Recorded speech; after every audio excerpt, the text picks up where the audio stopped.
പറയുന്നില്ല. 5 മണിക്കൂർ കഴിഞ്ഞപ്പോഴാണ് ആ മോളുടെ മെസ്സേജ് വരുന്നത്. എന്തായിരുന്നു അതിൻ്റെ ഒരു സംഭവം അവിടെ നടന്നു.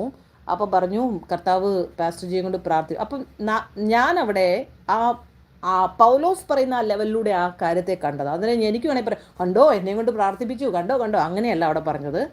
മോളെ, ആ ലെവലിൽ നീ എന്ത് ചെയ്യണം, എങ്ങനെ നീ അതിനെ ഏറ്റെടുക്കണം, നീ അതിലേക്ക് എങ്ങനെ പോകണം, അടുത്ത നിനക്കൊരു വിളിയും തിരഞ്ഞെടുപ്പുണ്ട്, ആ ലെവലിലേക്ക് അവളെ കയറ്റി വിടുകയാണ് ഞാൻ ചെയ്തത്. സ്തോത്രം.